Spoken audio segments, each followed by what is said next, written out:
जयो राधा माधव कुंज बिहारी जय जय राधा माधव कुंज बिहारी जयो राधा माधव कुंज बिहारी जय राधा माधव कुंज बिहारी जय गोपी जन वल्लभ गिरिवरधारी जय गोपी जन वल्लभ गिरिवरधारी जय गोपी जन वल्लभ गिरिवरधारी जय गोपी जन वल्लभ गिरिवरधारी यशोदानंदन व्रज जनरंजन यशोदानंदन व्रज जनरंजन यशोदानंदन व्रज जनरंजन यशोदानंदन व्रज जनरंजन यशोदानंदन व्रज जनरंजन यशोदानंदन व्रज जनरंजन यमुना तीर वनचारी रावणचारी यमुना तीर वनचारी रावणचारी जयो राधा माधव कुंज बिहारी जय राधा माधव कुंज बिहारी जय गोपी जन वल्लभ गिरिवरधारी जय गोपी जन वल्लभ गिरिवरधारी यशोदानंदन व्रज जनरंजन यशोदानंदन व्रज जनरंजन यशोदानंदन व्रज जनरंजन यशोदानंदन व्रज जनरंजन यशोदानंदन व्रज जनरंजन यशोदानंदन व्रज जनरंजन यमुना तीर वनचारी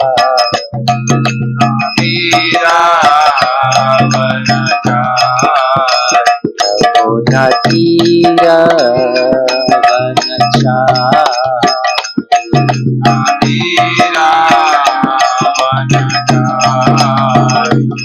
जयो राधा माधव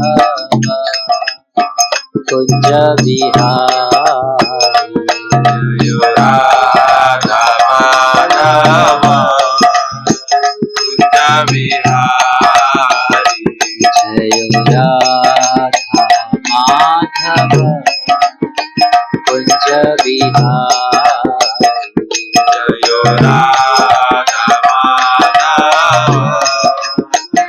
कुंज बिहारी जयो विष्णुपाद परमहंस परिव्रजकाचार्य अष्टोत्तर श्री श्रीमती डिवाइन ग्रेस अभय चरणारविंद भक्ति वेदांत स्वामी श्रील प्रभुपाद की जय। इस्कॉन बीबीटी फाउंडर आचार्य श्रील प्रभुपाद की जय। जयो विष्णुपाद परमहंस परिव्रजकाचार्य अष्टोत्तर श्री श्रीमती डिवाइन ग्रेस भक्ति सिद्धांत सरस्वती ठाकुर गोस्वामी महाराज श्रील प्रभुपाद की जय। अनंत कोटि वैष्णव वृंद की जय। नामाचार्य हरिदास ठाकुर की जय।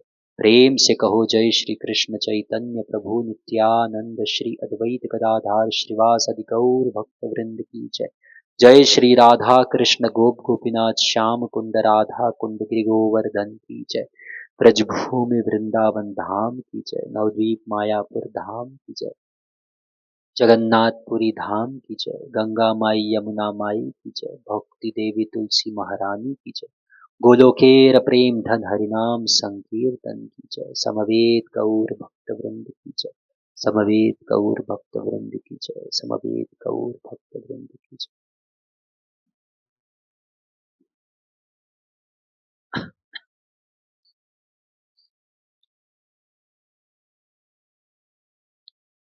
ओम नमो भगवते वासुदेवाय।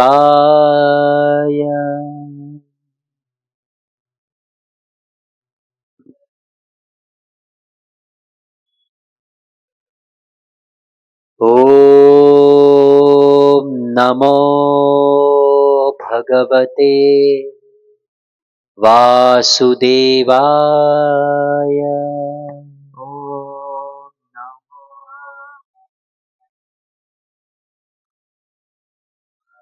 ओम नमो भगवते वासुदेवाय। ॐ नमो भगवते वासुदेवाय। ॐ अज्ञानतिमिरन्धस्य ज्ञानाञ्जनशलाकया चक्षुरुन्मिलितं येन तस्मै श्रीगुरवे नमः। नमो विष्णुपादाय कृष्णप्रेष्ठाय भूतले श्रीमते भक्तिवेदान्त स्वामिनिति नामिने। नमस्ते सरस्वती देवे गौरवाणी प्रचारिणे निर्विशेष शून्यवादी पाश्चात्य देश तारिणे। जय श्री कृष्णा चैतन्य प्रभु नित्यानंद श्री अद्वैत गदाधर श्रीवासदि गौर भक्त वृंद। हरे कृष्णा कृष्णा कृष्णा हरे हरे हरे राम राम राम हरे हरे।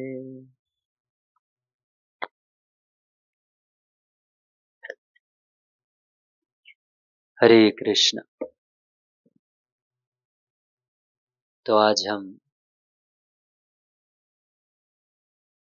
छठे स्कंद में अजामिल की कथा कंटिन्यू करेंगे। पिछले दिन कल हमने देखा कि कैसे कोई व्यक्ति यदि एक बार भी हृदय से हरिनाम का आश्रय ले लेता है, भगवान का आश्रय ले लेता है, तो वह सपने में भी यमदूत और यमपाश को नहीं देखता। अब इसकी सुंदर लीला है अजामिल की। बहुत महत्वपूर्ण प्रसंग है, विशेष रूप से सभी के लिए, चाहे वो नया भक्त हो, वरिष्ठ भक्त हो, सभी के लिए बहुत सुंदर शिक्षाएं इस प्रसंग में है। भागवत के छठे स्कंद में ये लीला आता है। छठे स्कंद में ये लीला प्रारंभ होता है इस लीला से। तो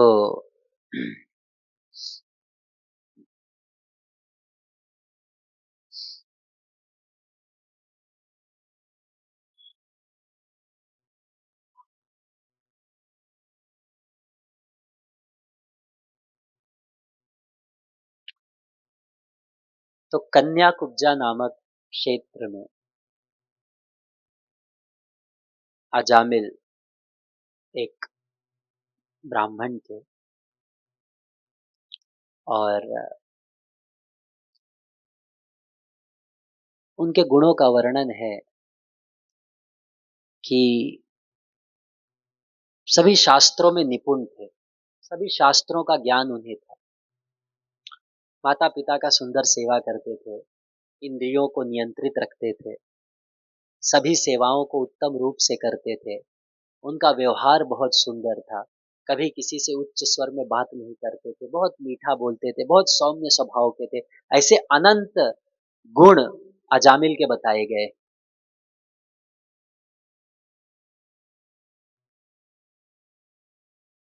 कई लोग कहते हैं ना, अच्छा करो, भक्ति करने की क्या आवश्यकता है, केवल अपना कर्म अच्छा होना चाहिए।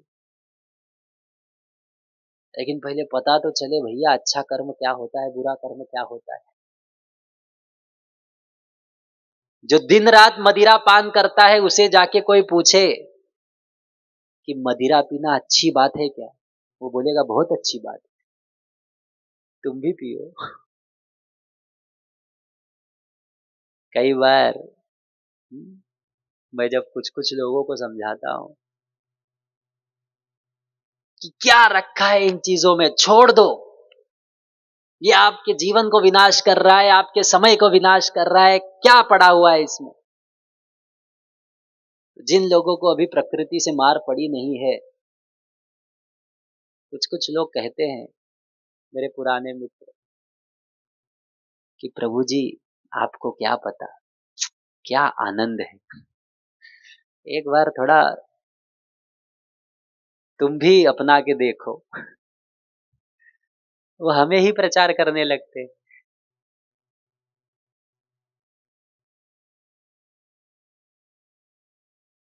जैसे मैं एक व्यक्ति को समझा रहा था कि तंबाकू खाना छोड़ दो, तंबाकू खाना से लंग कैंसर हो सकता है, माउथ कैंसर हो सकता है, थ्रोट कैंसर हो सकता है, बहुत प्रकार के कैंसर हो सकते हैं।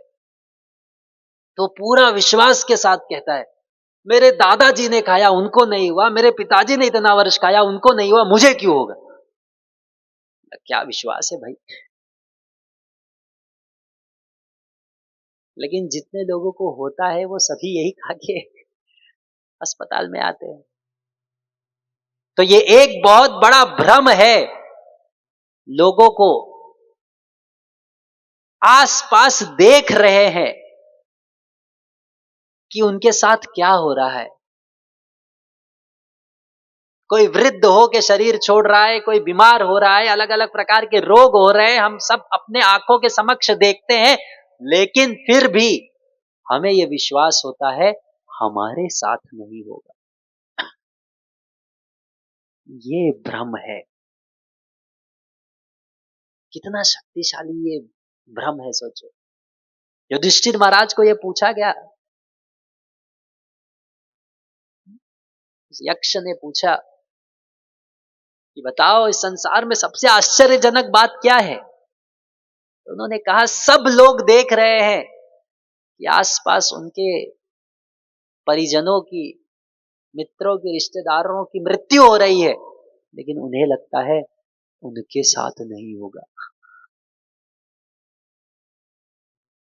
हम अपनी इच्छाओं की इमारत बना रहे हैं। 10 वर्ष बाद क्या करेंगे, 20 वर्ष बाद क्या करेंगे, 50 वर्ष बाद क्या करेंगे, अपनी इच्छाओं की इमारत बनाए जा रहे हैं। कब समय का एक लहर आएगा और हमारे सारे इमारत को समतल बना के चले जाएगा।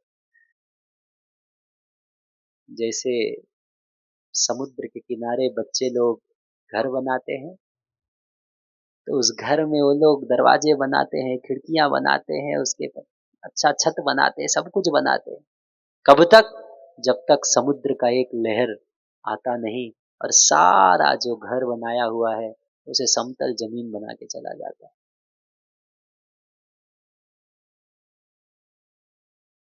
अब जब हम ऐसा बात करते हैं ना, तो कुछ कुछ लोग कहते हैं, प्रभु जी बड़ा नेगेटिव बात करते हो, कुछ पॉजिटिव बोलो, कुछ सकारात्मक बोलो, हमेशा नकारात्मक बात करते रहते हो। ये नकारात्मक नहीं है, ये सत्य है। आंख बंद कर लेने से सत्य बदलेगा नहीं। अगर हम शास्त्रों के प्रति ध्यान नहीं देंगे, हम नहीं सुनना चाहते, अरे ये सब कई सुने बातें हैं, ये भगवान ने हमारे लिए ये सब ज्ञान प्रदान किया है, या हमें सुनने के लिए, हमें समझने के लिए, अपने जीवन में उतारने के लिए।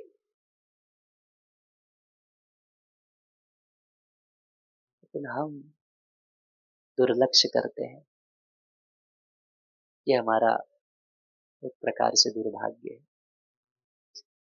तो अजामिल देखो इतना सुशील था, इतना सभ्य था, इतने इंद्रियों पर नियंत्रित थे, लेकिन ये संसार, ये माया भगवान की इतनी प्रबल है कि कोई भी व्यक्ति अपने क्षमता से माया को पराजित नहीं कर सकता। विश्वामित्र मुनि इतने वर्ष तपस्या किए, लेकिन जब इंद्र ने मेनका को भेजा, उनकी तपस्या भंग हो गई। सरल नहीं है। तो एक दिन अजामिल अपने पिता के कहने से वन में गए, लकड़ियां इकट्ठा करने के लिए, सामग्री इकट्ठा करने के लिए। और जब वे वन में गए, तब वहां पर उन्होंने एक वैश्या को किसी नीच तथा कथित स्तर के व्यक्ति के साथ बहुत ही असभ्य प्रसंग में देखा। वह व्यक्ति उस वैश्या को आलिंगन कर रहा था।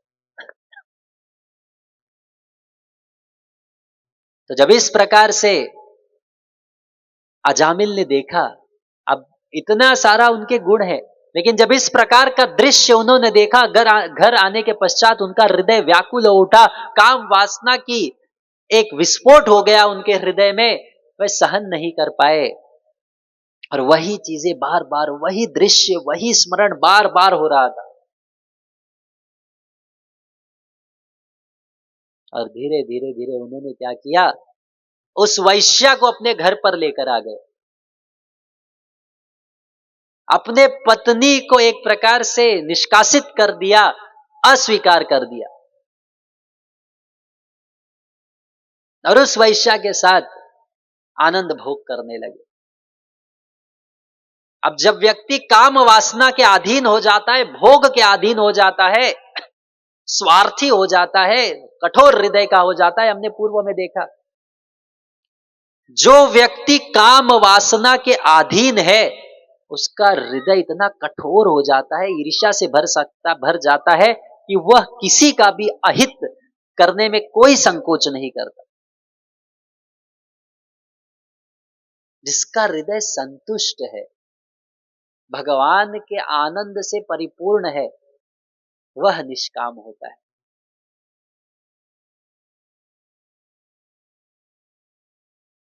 तो अजामिल जब इस वैश्या को लेकर आए, तब उनके माता पिता को भी ध्यान देना बंद कर दिया। उनके माता पिता को एक प्रकार से दुर्लक्ष्य करने लगा। वे दोनों की मृत्यु हो गई। उनके पत्नी को अस्वीकार कर दिया। अब अकेले, अब उस वैश्या के संग वो रह रहे हैं। अब भोग विलास में लगे हुए हैं। अब धन कहां से आएगा? वैश्या की 50 प्रकार की जरूरतें हैं। वो लोगों को लूटने लगा, चोरी करने लगा, मारने लगा, सभी प्रकार के गलत कार्य करने लगा, और उस वैश्या के साथ आनंद भोग कर रहे थे। तो 10 पुत्र उन्होंने उस वैश्या के साथ उत्पन्न किया।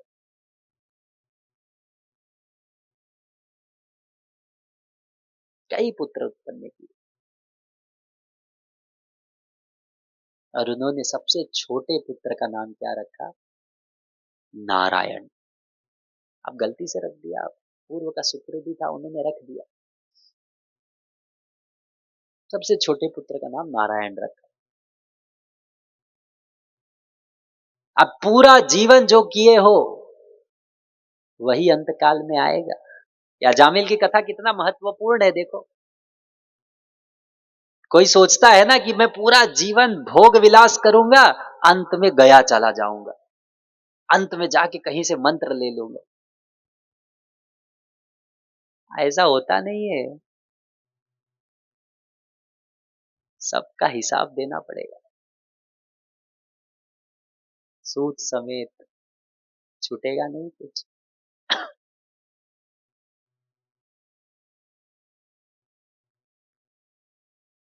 तो इस प्रकार से उन्होंने इतने गलत कार्य किए थे, इतने पाप कार्य किए थे, तो अंत काल में क्या होगा? यमदूत आए, 88 वर्ष के हो गए थे, वृद्ध हो गए थे, इतने पाप उनका भर गया था।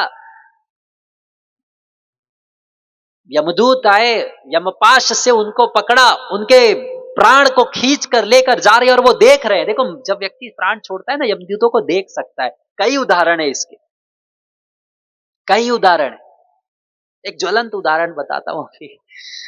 कई लोग मानेंगे नहीं, लेकिन बहुत प्रचलित है। स्वयं भक्त ने वो कहा है कि एक बार एक व्यक्ति आया, दौड़ा दौड़ा आया, सीधा मंदिर में घुसा, बोला भगवत गीता है, भगवत गीता है, भगवत गीता लेकर बैठ गया मंदिर में। सबने पूछा क्या हो गया? वो बड़ा भयभीत था, बहुत चिंतित था। उन्होंने बोला क्या हुआ? तो पता चला वो व्यक्ति शमशान भूमि में उसको जलाया जा रहा था, उसकी मृत्यु हो गई थी, शमशान भूमि लगभग पहुंच चुका था। और कुछ तो वहां पर चर्चा सुन रहा था कि अरे शायद गलती हो गया, इसको नहीं लेके आना था, उसको लेके आना था। और वो सुन रहा है सब कुछ, और बोला अरे तुम लेके आ गए। और वो भयभीत था। बोले देखो, अगर हमें वापस नहीं देखना है तो जाके प्रभुपाद जी की भगवत गीता पढ़ना। और फिर उसको छोड़ दिया। तो जब वो वापस उठा, सीधा दौड़ दौड़ के आया शमशान भूमि से, भगवत गीता लेकर बैठ गया। सत्य घटना है।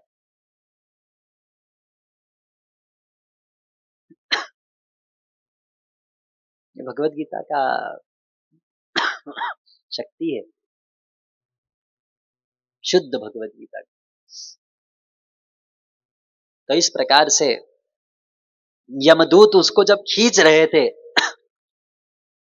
तब अजामिल वो दृश्य देख रहे हैं, और फिर भय में वो अपने छोटे पुत्र को बुलाता है, नारायण।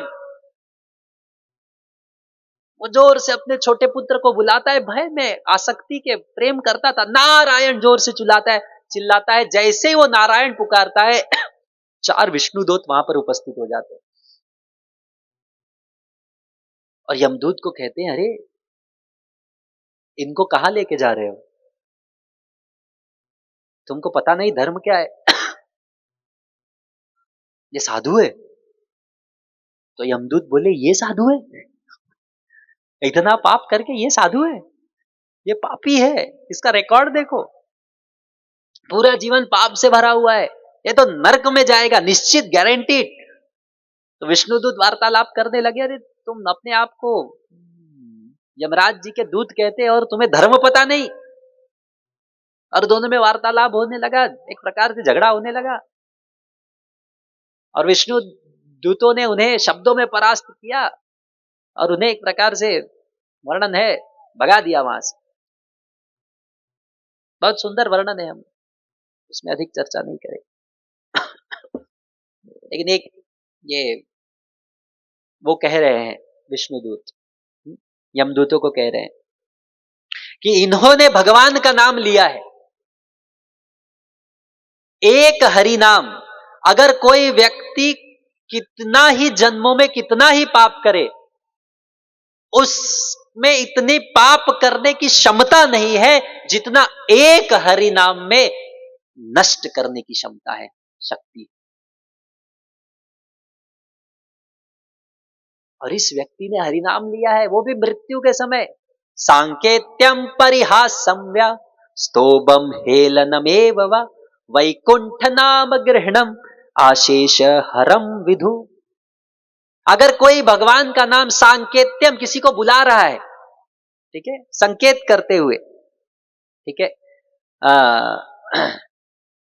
जैसे किसी को आप नाम लेके बुला रहे हो, अरे रमेश, अरे कृष्णा, किसी को बुलाने के लिए बुला रहे हो, परिहास्यम्या, मजाक में किसी को बोल रहे हो। स्तोभम, कीर्तन में आप बोल रहे हो। हेलनम, या दुर्लक्ष भाव में बोल रहे हो। सांकेत्यम परिहासम व्या स्तोभम हेलनम एवं। लेकिन फिर भी वह आपके सारे पापों को नष्ट कर देगा। इसलिए कीर्तन का कितना महत्व है। हम कीर्तन बार बार लोगों को करने को बोलते हैं, ये हरिनाम। देखो एक सुंदर बात समझो,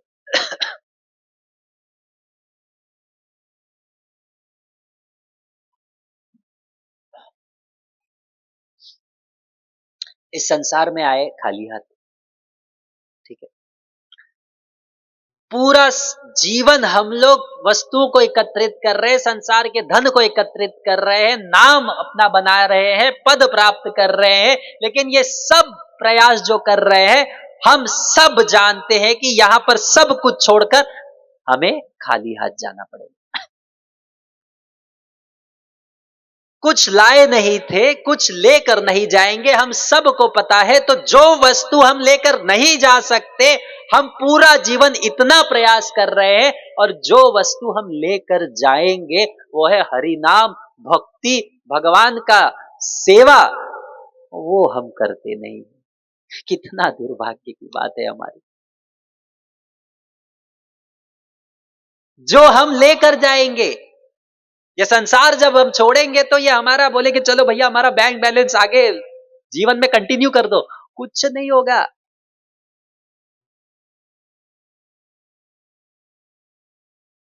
जीवन में कितना ही बैंक बैलेंस बना ले, तिजोरी बना ले, कितने ही कपड़े में, कितने ही जेबा में, कितना ही भी धन एकत्रित कर ले, अंत समय जो हमें कपड़ा मिलेगा उसमें कोई जेब नहीं रहेगा, प्लेन रहेगा एकदम।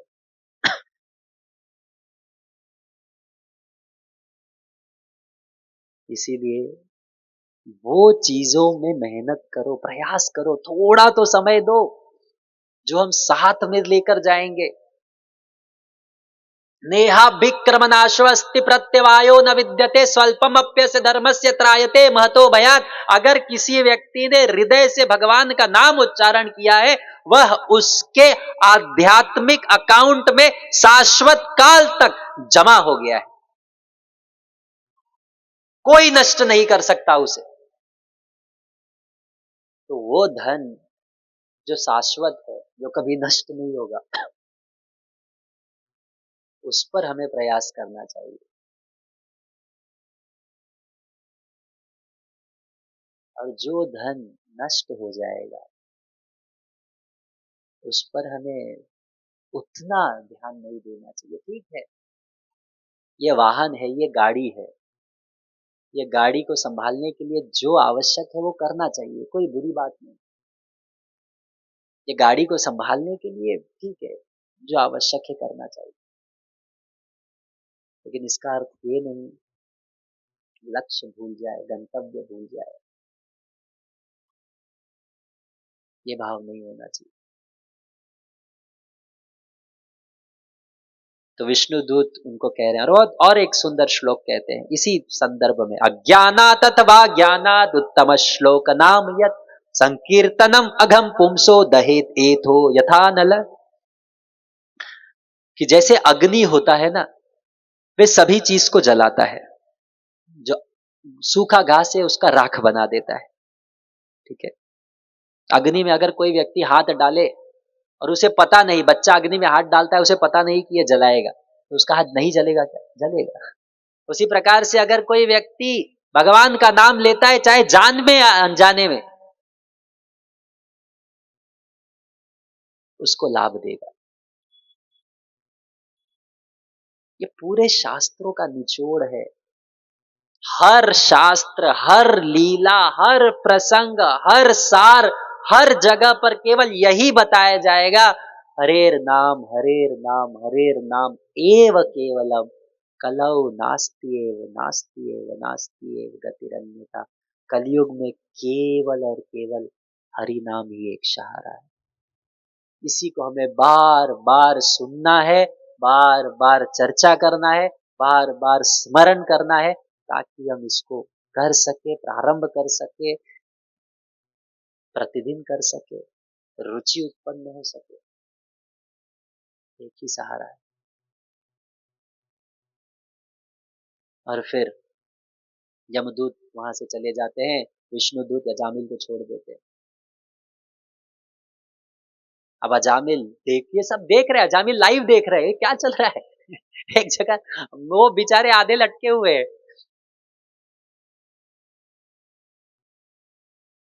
यमदूत उनको लेकर जा रहे हैं, विष्णुदूत रोक रहे हैं।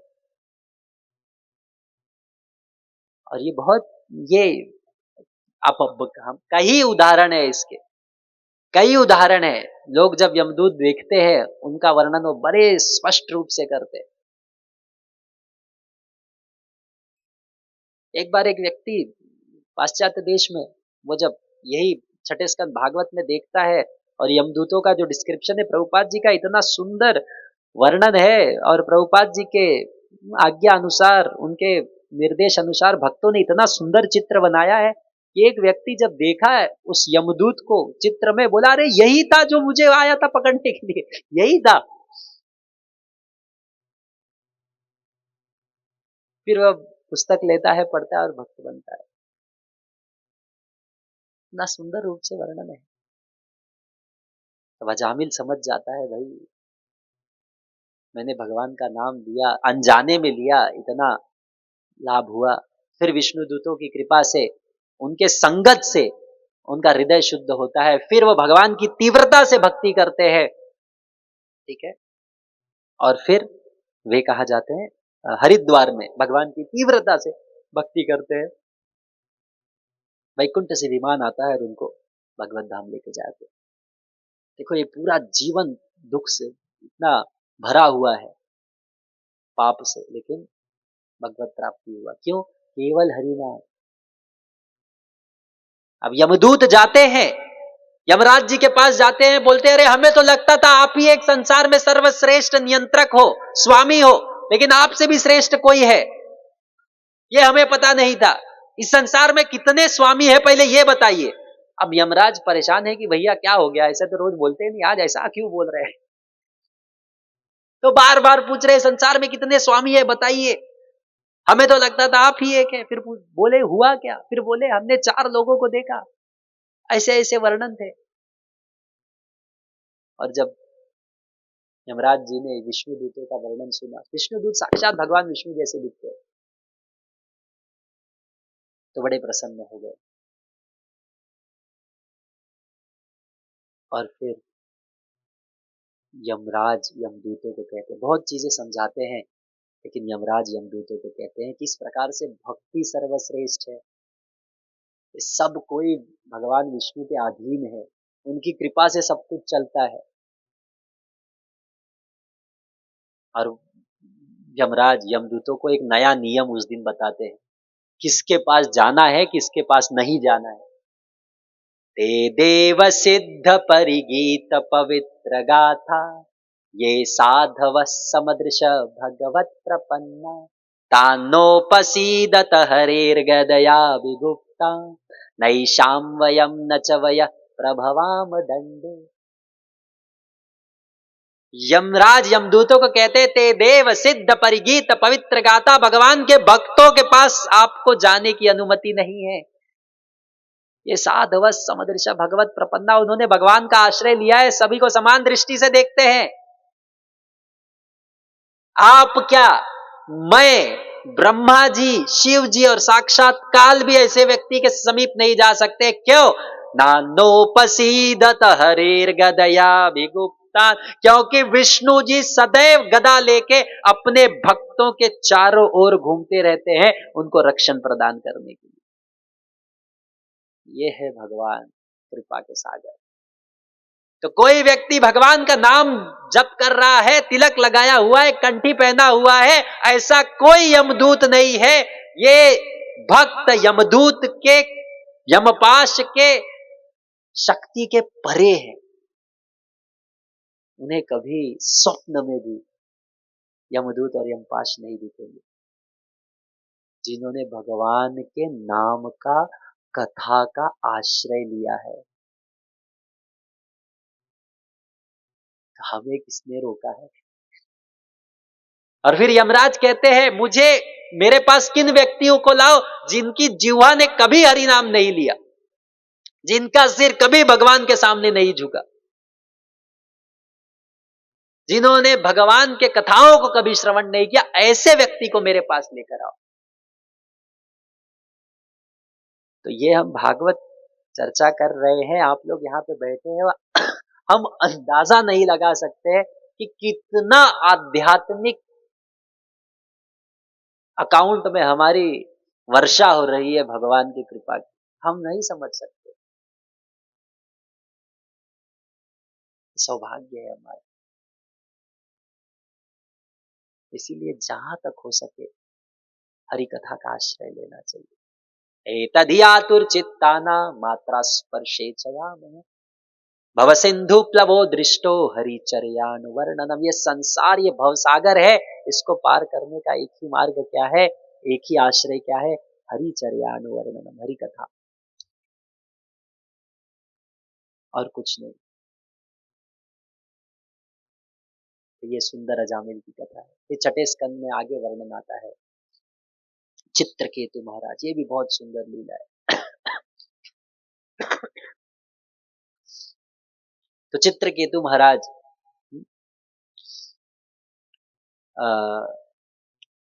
बड़ी लीला है, हम बहुत उसके डिटेल में नहीं जाएंगे। तो प्रचेताओं के द्वारा दक्ष उत्पन्न होते हैं और फिर उनकी अलग अलग पुत्रियां, अलग अलग जन के साथ उनका विवाह होता है। तो कश्यप मुनि के साथ अदिति का विवाह होता है, जिनके द्वारा त्वष्ट आते हैं, और त्वष्ट के पुत्र हैं विश्वरूप। ठीक है। और विश्वरूप की माता त्वष्ट की पत्नी रचना है, जो कि दैत्यों की पत्नी है। ठीक है। तो पहले हम ये प्रसंग चर्चा करेंगे, उसके बाद चित्रकेतु महाराज का प्रसंग लेंगे। तो एक बार इंद्र, ये सब लोग ध्यान से सुनो, अभिमान कितना भयंकर होता है। एक बार इंद्र, अब सोचो 33 कोटि देवताओं के स्वामी देवराज, इतने ऐश्वर्यों के साथ, इतने महान पद पर बैठे हुए हैं, सुंदर नृत्य हो रहा है, अलग अलग प्रकार की इनके स्तुति के लिए गीत गाए जा रहे हैं, और ऐसी अवस्था में वहां पर बृहस्पति, उनके गुरु, वहां पर आते हैं। और उन्होंने क्या किया, अपने गुरु को प्रणाम नहीं किया। अब देखो कितनी महत्वपूर्ण बात है, छोटी सी बात है। अब ये एक छोटी सी गलती का कितना बड़ा, पूरा छठा स्कंद भागवतम में लगभग आधा इसी गलती की एक लीला है। गुरु से श्रेष्ठ रिश्ता, संबंध इस संसार में दूसरा कोई नहीं। अगर कोई व्यक्ति ने गुरु के चरणों का आश्रय लिया है, निश्चित रूप से उसका उद्धार होगा। और किसी ने गुरु का अपमान किया, उसे कोई नहीं बचा सकता। तो इंद्र ने केवल क्या हुआ, बृहस्पति आए और उठकर उन्होंने सम्मान नहीं दिया। तो सोचे रोज आते हैं, कौन सी बड़ी बात, मैं इंद्र हूं, रोज रोज उठने की जरूरत नहीं। बृहस्पति ने देखा, अभिमान भाप गए, और वह चुपचाप वापस चले गए। और जैसे ही गए, देखो ऐसा नहीं था कि इंद्र को बाद में समझ आनी, इंद्र को तुरंत अपने गलती का एहसास हुआ और तुरंत उठे, ढूंढने के लिए चले गए, बृहस्पति कहाँ है उनके गुरु। लेकिन बृहस्पति को ढूंढ नहीं पाए, अदृश्य हो गए। और इस गुरु अपराध के कारण वहां पर दैत्यों ने शुक्राचार्य की सुंदर सेवा की, और वो शक्तिशाली हुए, और सारे दैत्य देवताओं पर आक्रमण किए। देखो ये दोनों, दिति और अदिति, अदिति के पुत्र सारे देवता है, दिति के पुत्र सारे दैत्य असुर, कश्यप मुनि के ही पुत्री, दोनों पत्नियों के पुत्र है। तो जब इनका ये होने लगा, युद्ध में परास्त हो गए, सब भाग गए, सब चले गए, इधर उधर भाग गए।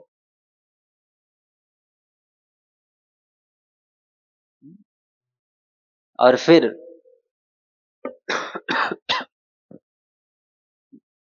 वे, उनको सुझाव दिया गया कि आप क्या करो, विश्वरूप के पास जाओ। विश्वरूप को अपना पुरोहित बनाओ और वो तुम्हें आपको ये देंगे, मार्गदर्शन देंगे। अब वे भले उनसे उम्र में छोटे थे, विश्वरूप त्वष्टा के पुत्र थे। वे गए, अब उनको 3 सिर था, ठीक है, और एक सिर से सोमरस पीते थे, ऐसे वर्णन है, एक से मदिरा पीते थे, एक से भोजन देते थे। विश्वरूप के 3 सिर, उनके त्वष्टा के पुत्र थे। और विश्वरूप ने उन्हें नारायण कवच प्रदान किया। वो नारायण कवच प्राप्त करके इंद्र पुनः शक्तिशाली हुए, सारे दैत्यों को परास्त किया और पुनः अपना स्थान प्राप्त किया। तो किसी तरह से ठीक चल रहा था, ठीक है। लेकिन फिर क्या हुआ, विश्वरूप की माता दैत्यों की ओर से थी, असुरों की ओर से थी। तो जब यज्ञ में आहुति डाल रहे थे, छुपके से वो क्या कर रहे थे, कुछ आहुति अपनी माता के लिए भी डाल रहे थे, क्योंकि उनकी माता दैत्यों की ओर से थी। है तो वो इसमें इंद्र की ओर से यज्ञ कर रहे हैं, लेकिन छुप के उनके लिए भी डाल रहे हैं, थोड़ा आकर्षण है, स्नेह है। तो इंद्र को जैसे ही पता चला कि विश्वरूप ऐसे कर रहे, देखो पहले मैंने वापस पहले कहा था, जिस व्यक्ति का हृदय काम वासना से भरा हुआ है वो इतना स्वार्थी होता है, कठोर हृदय का होता है कि वो कोई भी नीच कार्य कर सकता है, इसमें कोई संकोच नहीं करता हो। इसलिए कोई व्यक्ति काम भोगी है, वह कभी किसी का नहीं हो सकता। कब आपको छल करेगा, कब आपके पीठ पीछे आपको धोखा देगा, कोई गारंटी नहीं।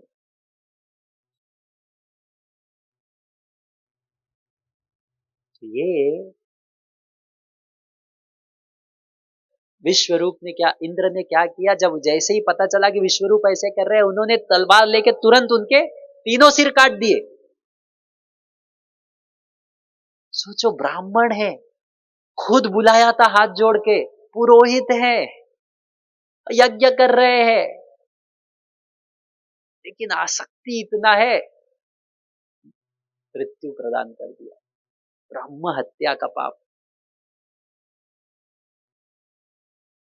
अब इंद्र तो पुनः जान गए, इतना बड़ा पाप हो गया। फिर उन्होंने क्या, इस पाप से मुक्त होने के लिए, अब बहुत भयंकर उसका परिणाम हुआ, इस पाप से मुक्त होने के लिए फिर क्या किया, उन्होंने अपने पाप, ये 4 लोगों को अनुग्रह किया कि आप मेरे पाप स्वीकार करो, और ये 4 लोगों ने ये पाप स्वीकार किया। और फिर उसमें ये आता है वर्ण, शास्त्रों में आता है कि पृथ्वी ने स्वीकार किया तो बंजर जमीन हो गए, वृक्ष ने स्वीकार किया तो उनका जो रस निकलता है वो निकलेगा, पानी ने स्वीकार किया तो उसमें जो बबूले उठते हैं वो होता है, और स्त्रियों ने स्वीकार किया तो उनका जो मासिक धर्म है वो प्रारंभ हुआ। तो इस प्रकार से 4 लोगों ने वो स्वीकार किया। अब पुनः क्या हुआ, त्वष्टा विश्वरूप के पिता इतने क्रोधित हो गए कि वे इंद्र का विनाश करने के लिए यज्ञ करने लगे। और यज्ञ करने के लिए उन्होंने इस भावना से यज्ञ किया कि एक ऐसा पुत्र होना चाहिए जो इंद्र की हत्या करे। सारे ब्राह्मणों को एकत्रित किया, या बाकी सब तैयारियां किया, और फिर यज्ञ करने लगे इस भाव से कि ऐसा पुत्र होना चाहिए जो इंद्र की हत्या करे। लेकिन उनके मंत्र उच्चारण में थोड़ी सी गलती हो गई। देखो, इस संसार के मंत्र उच्चारण में, अलग अलग प्रकार के कर्म कांड मंत्र में कितना रिस्क है। थोड़ी सी गलती हो गई जिसका अर्थ बदल गया। तो वो चाहते थे कि ऐसा पुत्र हो जो इंद्र की हत्या करे, थोड़ी सी गलती हो गई, उसका अर्थ ऐसा हो गया कि ऐसा पुत्र हो जिसकी हत्या इंद्र से हो, अर्थ बदल गया। और फिर समय आया और विशाल राक्षस जैसा शरीर वृत्रासुर जन्म लेता है, ठीक है।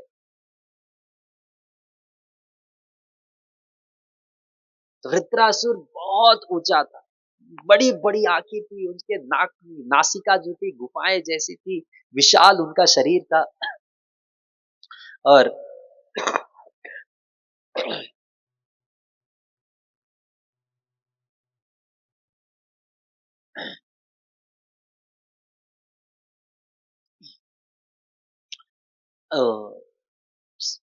आकाश को उनका शरीर स्पर्श कर रहा था, इतने शक्तिशाली थे वे। और वे जब आने लगे इंद्र की ओर उन पर आक्रमण करने के लिए, तो उनके साथ अन्य उनके अ, असुर थे, उनका विनाश करने के लिए वो भी आ रहे थे और इंद्र के साथ युद्ध होने लगा। और युद्ध में क्या हुआ, प्रारंभ में देवता बहुत शक्तिशाली से युद्ध कर रहे थे, ये पराजित। जो वृत्रासुर के अन्य जो संगी थे वे भागने लगे। वृत्रासुर ने उन्हें प्रताड़ित किया, उन्हें भर्त्सना किया, देवताओं को बोला अरे जो भाग रहे हैं उनके साथ आप युद्ध कर रहे हो, आपको लज्जा नहीं आती। और फिर वृत्रासुर युद्ध करना प्रारंभ किए, उनका इतना शक्ति था कोई उनके समक्ष खड़ा नहीं हो पा रहा था। और इंद्र वहां पर आए, वृत्रासुर ने उस सभी को एक प्रकार से पराजित कर दिया, वहां से भगा दिया। सब लोग भाग गए डर के मारे। अब सब देवता भागे भागे भगवान विष्णु के पास गए, बहुत सुंदर लीला है, और बोले भगवान कुछ बताइए, मार्ग बताइए, इनसे कौन युद्ध करेगा, हमारे तो बस के बाहर है। तो फिर भगवान उनको कहते हैं आप क्या करो, दधीची मुनि के पास जाओ। अब देखो भगवान की लीला, कहते हैं दधीची मुनि के पास जाओ और उनसे उनका हड्डी मांगो, और उससे क्या करो, वज्र बनाओ, और उस वज्र से आप क्या करोगे, वृत्रासुर का वध कर पाओगे।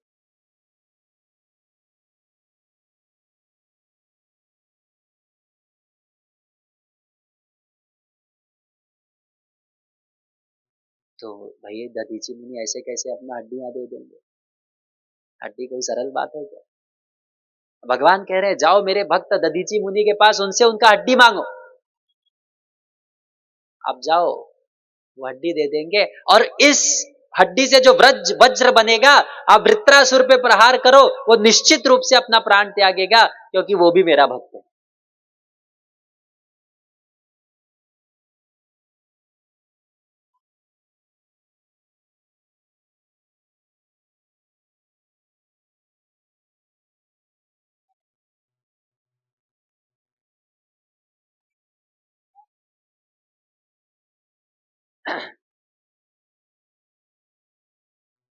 तो यहां पर इंद्र सामने आए हैं और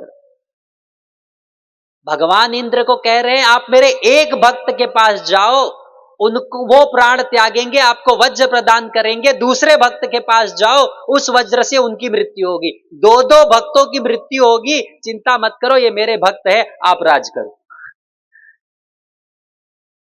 कितना विशेष बात है, अलग बात है।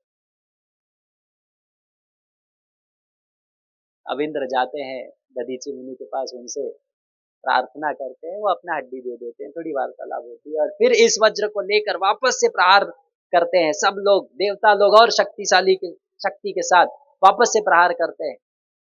और अब इतनी शक्ति होती है, अब एक्चुअली यहाँ पे ये प्रसंग आता है, इतनी शक्ति होती है कि वे परास्त करने लगते हैं सारे दैत्यों को, सब भागने लगते हैं। वृत्रासुर फिर अब अपने ओर की सेनाओं को भला बुरा कहते हैं, और फिर देवताओं को कहते हैं अरे ऐसे भगोड़ों के पीछे क्यों युद्ध कर रहे हो, मेरे साथ युद्ध करो। अब इंद्र वृत्रासुर के समक्ष आते हैं, बहुत सुंदर वर्णन है। इंद्र वृत्रासुर की ओर अपना गदा जो है बहुत शक्ति के साथ फेंकते हैं। वृत्रासुर बाएं हाथ से वो गदा पकड़ लेते हैं और वापस से उसको फेंकते हैं। ऐरावत को लगता है, और ऐरावत कई स्थान, बहुत लंबे जगह तक पीछे चले जाते हैं, खून की उल्टियां करते लगते हैं।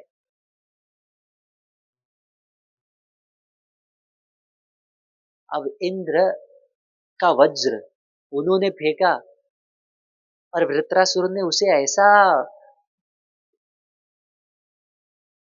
विफल कर दिया कि इंद्र के हाथ में अब वज्र है। वो सोचे अरे मेरा गदा फेंका कुछ नहीं हुआ, ये वज्र फेंकूंगा तो ऐसे ही होगा। अब वो चुपचाप खड़े हैं। अब वृत्रासुर इंद्र को कह रहे अरे आपके हाथ में वज्र है, मारो, ये वज्र से मैं मरूंगा। अब वज्र, वृत्रासुर क्या है, भगवान के भक्त है। ये पूर्व जन्म में महान भक्त थे, इस जन्म में सिर्फ ये असुर का योनि प्राप्त है, लेकिन उन्हें स्मरण है अपने पूर्व जन्म के बारे में। चित्रकेतु महाराज के हम आगे चर्चा करेंगे। उन्होंने कहा ये वज्र जो है इनसे मेरी मृत्यु होगी, आप ऐसा क्यों खड़े हो, आप प्रहार करो, हार जीत तो लगा रहता है, आप ये वज्र से प्रहार करोगे मेरी मृत्यु होगी।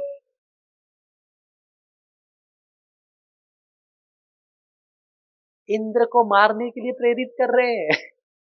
इंद्र को भगवान के शब्दों में उतना विश्वास नहीं है कि ये वज्र से वृत्रासुर मरेगा, जितना वृत्रासुर को इस उनके भगवान के शब्दों पर विश्वास है कि ये वज्र से मैं मरूंगा। तो फिर इंद्र को थोड़ा सा साहस आता है और फिर वो प्रहार करते हैं, युद्ध होने लगता है। और इंद्र क्या करते हैं, एक हाथ काट देते हैं वृत्रासुर का, ठीक है। और फिर वृत्रासुर क्या करते हैं, प्रहार करते हैं गदा से, और इंद्र के हाथ से वज्र नीचे गिर जाता है।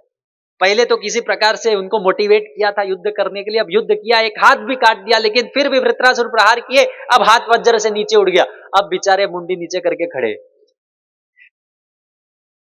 वृत्रासुर कहते हैं वज्र उठाओ, ये वज्र से मैं मरूंगा, हताश मत हो। विजय और पराजय हमारे हाथ में नहीं है, सब भगवान के हाथ में है। असुर होके प्रचार कर रहा है।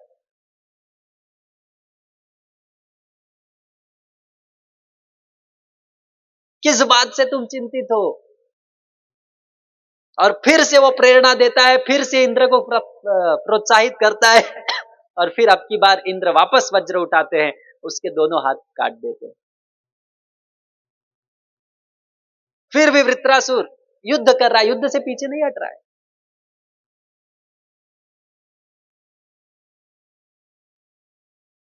और फिर उन्होंने क्या किया, इंद्र को, दोनों हाथ कट गए हैं, उनके अब इतना विशाल था, उन्होंने मुख खोला, इंद्र को निगल गया। अब वृत्रासुर देख रहा है कि अब कोई तो है नहीं युद्ध करने के लिए।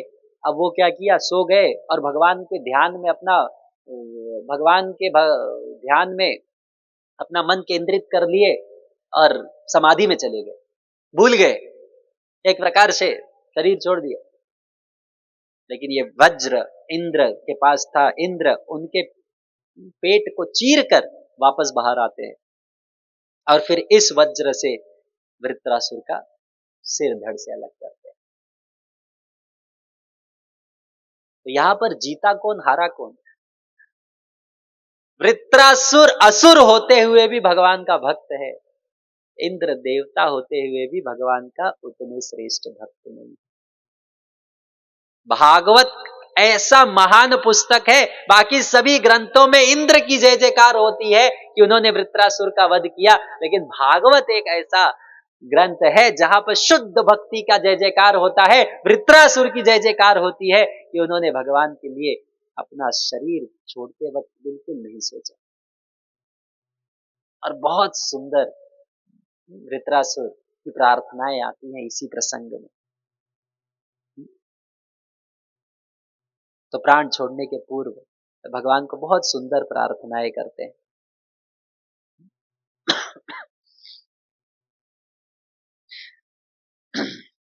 अजात पक्षा इव मातरम खगा स्तन्यम यथावत् सराशुदारता प्रियं प्रियैव विशतुं विशन्ना मनोरविन्दाक्षदृक्षते त्वाम्। अजात पक्षा इव मातरम खगा, जैसे एक छोटा सा पक्षी अपनी माता का प्रतीक्षा कर रहा है। स्तन्युम यथा वत्सरा सुधारता, एक जैसा गाय का बछड़ा दूध पीने के लिए ललाई, या एक प्रियतमा अपने प्रेमी की प्रतीक्षा कर रही है, भगवान उसी प्रकार से मेरा मन आपकी प्रतीक्षा कर रहा है। अहम हरेर्तव दासैकमूला पादैकमूला दासानुदासो भवितास्मि भूयः मनः स्मरेता सुपतेर्गुणांस्ते गृणीत वा कर्म करोतु काया। बोले वृत्रासुर, देखो असुर है लेकिन भाव देखो, मृत्यु उनको पता है उनकी मृत्यु आने वाली है, लेकिन भाव देखो। इसलिए भक्त जो होता है ना, मृत्यु से भयभीत नहीं होता, भगवान के ऊपर आश्रित होता है। अहम हरेर तव पादैक मूल दासानुदासो भवितास्म भूया।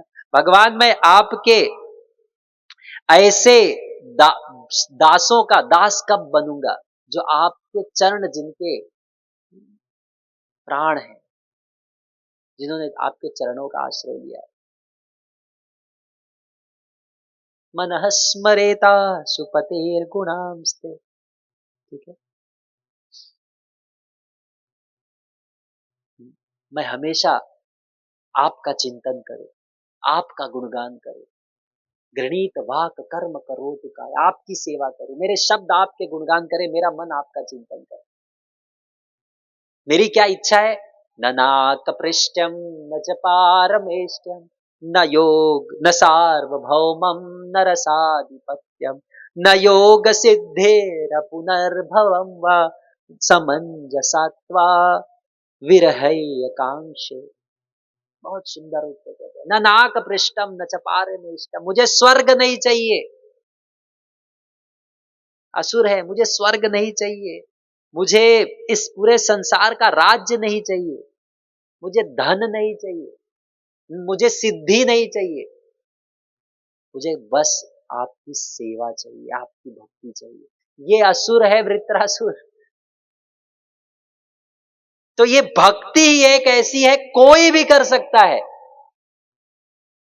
आप बाकी सब जो नियम है, अलग अलग प्रकार के मंत्र है, कुछ पद्धत है, वो कोई विशेष ब्राह्मण या कोई विशेष पद का व्यक्ति कर सकता है, लेकिन भक्ति एक ऐसी वस्तु, एक क्रिया है, कोई भी कर सकता है। प्रहलाद महाराज ने गर्भ में भगवान की कथा प्रारंभ की थी। अजामिल ने मरने के पूर्व भगवान की कथा सुनी और भक्ति प्रारंभ की। 5 वर्ष के ध्रुव महाराज तब भक्ति प्रारंभ की। कोई भी उम्र हो, कोई भी हो, भगवान के भक्त कौन है? हनुमान जी बाह्य दृष्टिकोण से वानर है, गरुड़ जी चील है,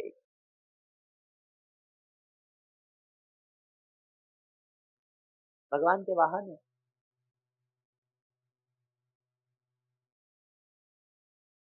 जटायु गिद्ध है। प्रहलाद महाराज बाह्य दृष्टिकोण से असुर हैं। भगवान की भक्ति कोई भी कर सकता है।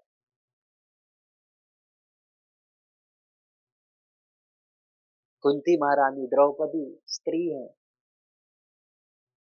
अर्जुन गृहस्थ है, परीक्षित महाराज गृहस्थ है, नारद मुनि ब्रह्मचारी है, सुखदेव गोस्वामी सन्यासी है। ऐसा कोई वर्ण नहीं, ऐसा कोई आश्रम नहीं, ऐसा कोई परिस्थिति नहीं, ऐसा कोई उम्र नहीं जो भगवान की भक्ति नहीं कर सकता है। और भगवान 100% अपने आप को समर्पण करने के लिए तैयार है, अपने आप को देने के लिए तैयार है। ये केवल भगवान की भक्ति में संभव है और किसी में नहीं, केवल भगवान की भक्ति। अब ये वृत्रासुर पूर्व जन्म में क्या थे? चित्रकेतु महाराज। अब इतना समय नहीं है, कई सारी लीलाएं। चित्रकेतु महाराज पूर्व जन्म में चित्रकेतु महाराज थे, शूरसेन राज में राज करते थे। विवाह किया, पुत्र नहीं हुआ, दूसरा विवाह किया, पुत्र नहीं हुआ, तीसरा विवाह किया, पुत्र नहीं किया, 100 विवाह किया, 1000 विवाह किया, 10,000 विवाह किया, 1,00,000 विवाह किया, 10,00,000 विवाह किया, 1 करोड़ विवाह किया, संतान नहीं हुआ। करोड़ पत्नी थे चित्रकेतु महाराज,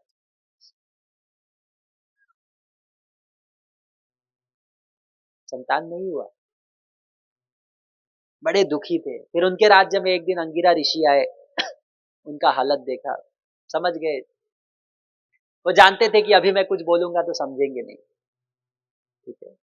और फिर उन्होंने क्या किया, सुंदर एक यज्ञ किया, उनसे एक जो भोग लगाया गया था, खीर था, उनके वरिष्ठ पत्नी, श्रेष्ठ पत्नी कृतद्युति, उनको कहा ये दो और उनको पुत्र होगा। और जैसे ही उनको दिया, और उन्होंने कहा था ये पुत्र आपके हर्ष और शोक का कारण बनेगा, सुख और दुख दोनों देगा।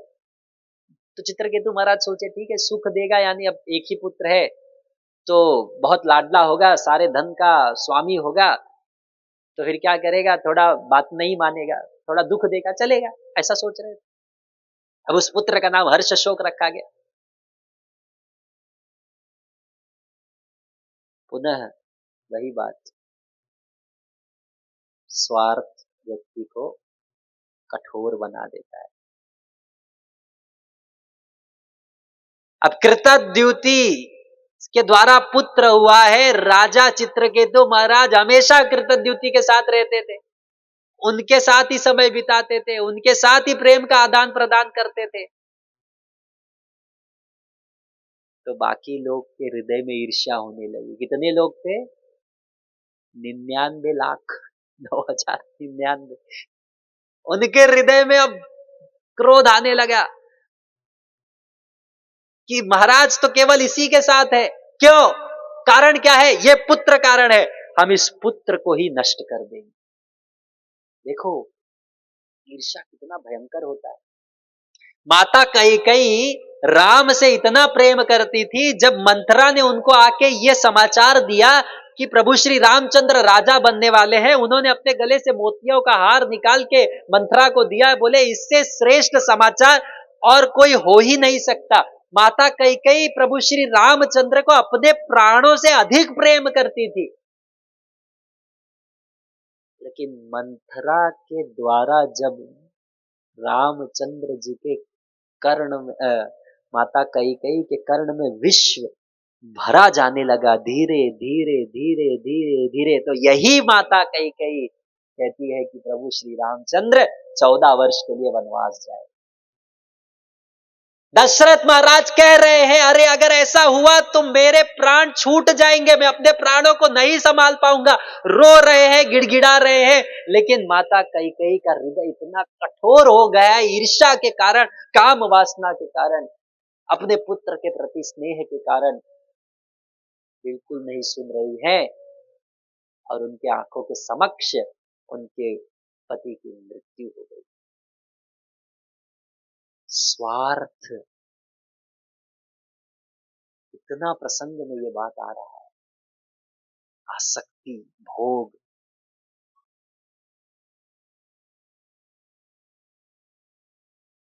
एक ही पिता के दो भाई बड़े प्रेम से घर में खेलते हैं एक दूसरे के साथ, एक समय में प्रेम का आदान प्रदान करते हैं, एक दूसरे के बिना रह नहीं पाते, लेकिन एक समय आने के पश्चात संपत्ति की आसक्ति के कारण एक दूसरे के सबसे बड़े शत्रु बन जाते हैं।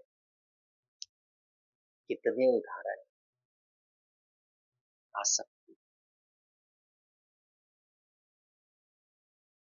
और उन्होंने सारी पत्नियों ने क्या किया, ये हर्ष शोक को बुलाया और विष दे दिया, हर्ष शोक की मृत्यु हो गई। अब सोचो उनके पति, अब वो उनके पुत्र, उनके पति के पुत्र हैं, एक प्रकार से वो उनकी माता है, लेकिन क्या किया, विष प्रदान कर दिया, मृत्यु हो गई। जब कृतद्युति माता आती है, देखती है, वो रोने लगती है।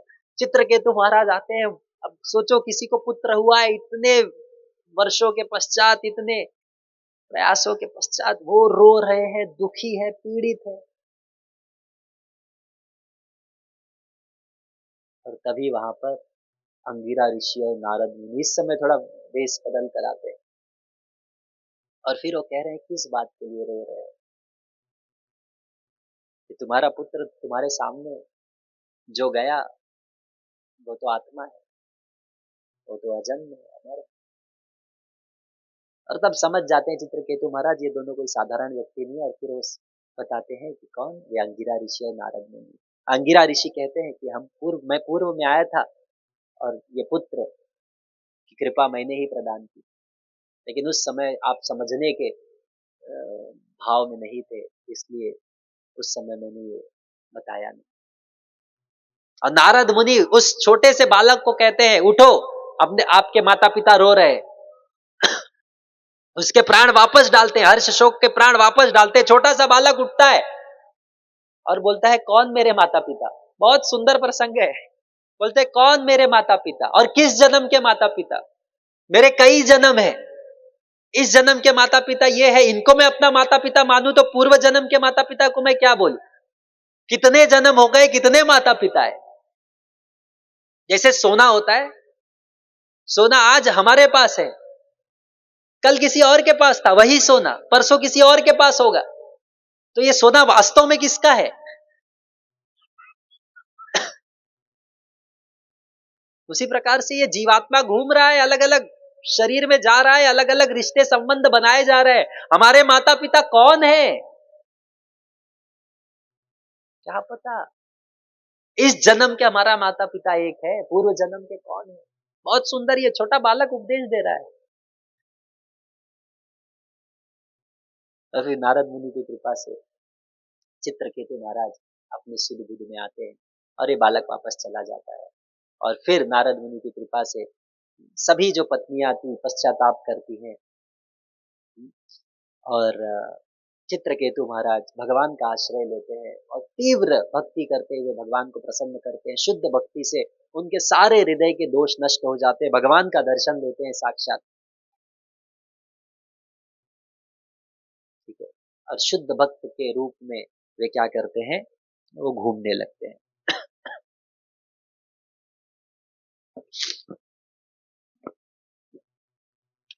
और अलग अलग स्थानों पे वो क्या करते थे, घूमते थे और भगवान के गुणगान करते थे। तो ये है चित्रकेतु महाराज। अब ये वृत्रासुर कैसे बने, ये एक सुंदर लीला है। तो चित्रकेतु महाराज एक दिन ऐसे ही घूमते घूमते अलग अलग स्थान पर जाते थे, स्वयं का विमान उनका होता था, अलग अलग स्थानों पर वो जाते थे, घूमते रहते थे।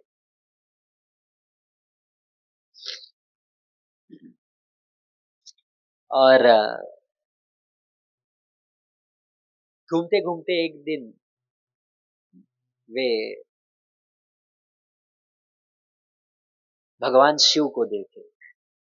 भगवान शिव के गोद में माता पार्वती बैठी थी और वे साधु संतों को कथा कर रहे हैं। अब चित्रकेतु महाराज भगवान के शुद्ध भक्त है, वे शिव जी को थोड़ा सा मजाक में, अब थोड़ी इधर उन्होंने अपनी मर्यादा लांघी और शिव जी को उन्होंने क्या किया, उपदेश। सोचे मैं भी अब भगवान का भक्त हूं, शिव जी को उपदेश दे सकता हूं कि भाई आप जब कथा कर रहे हो तब ऐसे मत बैठो। कथा करते वक्त आपके गोद में माता पार्वती बैठी और आप कथा कर रहे हो, ये उचित नहीं है ऐसा। अब दोनों महान भक्त है, आपस में वो जाने। अब चित्रकेतु महाराज को लगा कि मैं उपदेश दे सकता हूं भगवान शिव को, और लेकिन माता सती को बहुत क्रोध आ गया। माता सती को बहुत क्रोध आ गया और फिर उन्होंने क्या किया, उन्होंने चित्रकेतु महाराज को तुरंत शाप दिया। एक पुत्र के, एक जैसे माता अपने पुत्र को शाप देती है, वैसे उन्होंने तुरंत समझाने के लिए दंड देती है, तुरंत उन्होंने क्या किया, उनको शाप दिया कि तुम सोच रहे हो कि तुम शिव जी को अब उपदेश दे सकते हो, इस प्रकार से तुम अपने आप को बड़ा समझ रहे हो, मैं तुम्हें शाप देती हूं कि तुम ब्रह्म राक्षस बन जाओ।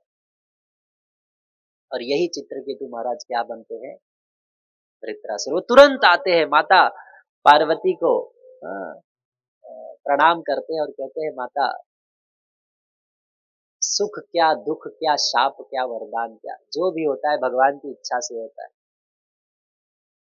चाहे इस स्थान पे रहूं, किसी और स्थान पे रहूं, मुझे कोई चिंता नहीं। और बहुत विनम्रता से माता पार्वती ने उन्हें शाप दिया, तुरंत आते हैं, शाप स्वीकार करते हैं, प्रणाम करते हैं और कहते हैं हम सब कुछ भगवान की इच्छा है, और स्वीकार कर लेते हैं प्रसन्न मन से और चले जाते हैं। तो शिव जी माता पार्वती को कहते हैं, देखो ये है भगवान के भक्त। भगवान के भक्तों को कुछ फर्क नहीं पड़ता कि वो स्वर्ग में हो नर्क में हो, इस स्थान पे हो या उस स्थान पे, उन्हें कोई फर्क नहीं पड़ता। नारायण परा सर्वे न कुतश्चन भिभ्यति स्वर्गापवर्ग नरकेषु अपि तुल्यार्थ दर्शन। स्वर्ग हो नर्क हो, उन्हें कोई चिंता की आवश्यकता नहीं, तो बिल्कुल मुक्त होते हैं।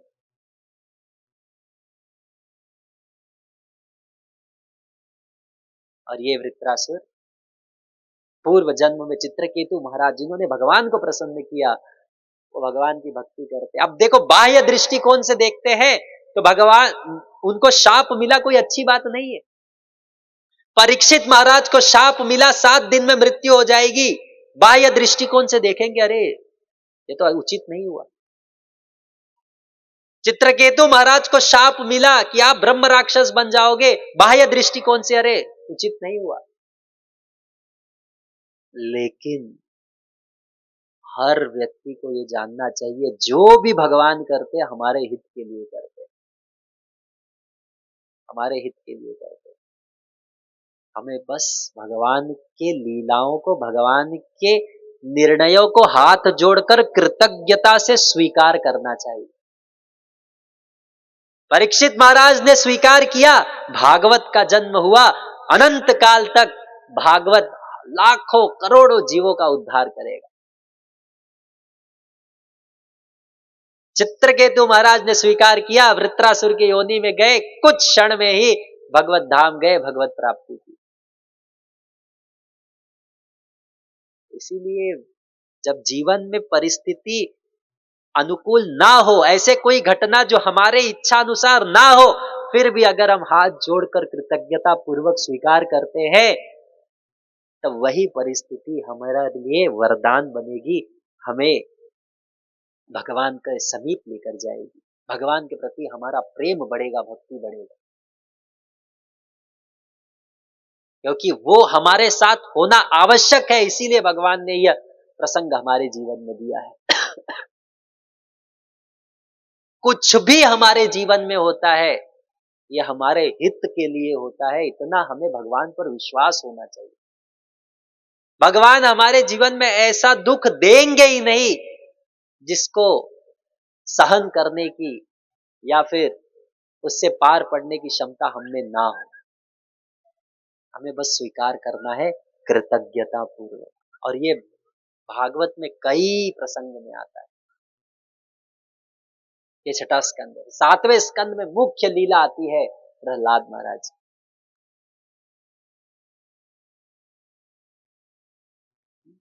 हिरण्याक्ष हिरण्यकश्यपु दिति के 2 पुत्र। हिरण्याक्ष का वध हो गया वरादेव के द्वारा। हिरण्यकश्यपु बड़े क्रोधित हुए,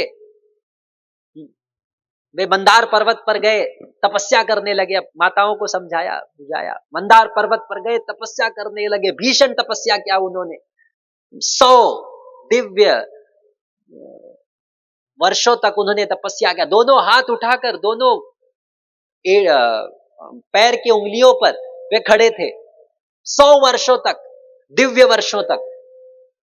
इतना भीषण उन्होंने तपस्या किया, उनके शरीर से आग की लपटें उठने लगी और इतना पूरा उच्च लोक हाहाकार में परिवर्तित हो गया। सब जगह उनके शरीर का तेज फैलने लगा। देवता लोग अपने अपने स्थान छोड़कर चले गए। इतना ताप उनके शरीर से निकल रहा था, इतना तेज निकल रहा था, इतनी भीषण तपस्या कर रहे थे। सब लोग भगवान के पास गए, बोले भगवान,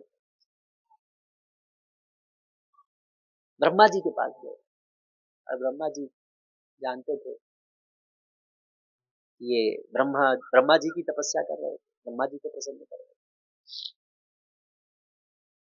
और फिर ब्रह्मा जी देवताओं के संग वहां पर जाते हैं तो देखते क्या है, उनके सारा मांस, रक्त, चमड़ा, सब कुछ चींटियों ने खा लिया है। केवल हड्डी का ढांचा बचा हुआ है। उन्होंने हड्डी के ढांचे में अपने प्राण बचा के रखे। इतनी भीषण तपस्या।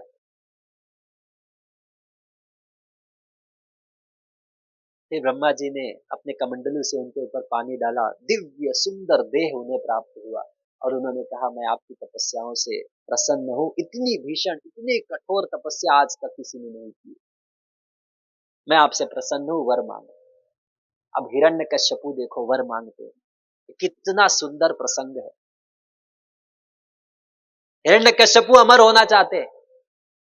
देखो हम छोटी मोटी जो भी धन प्राप्त करते हैं, क्यों हम किसी से श्रेष्ठ बनना चाहते हैं, लंबी आयु चाहते हैं, अपना सिक्योरिटी बना के चाहते हैं, या ऐसा हो कि हमारे साथ आगे कोई बुरा ना हो। ये अपनी स्तर पर छोटी मोटी बुद्धि होती है। अब हिरण्यकश्यपु क्या सोच रहे हैं, मैंने इतनी भीषण तपस्या की है, मैं मृत्यु प्राप्त नहीं करना चाहता।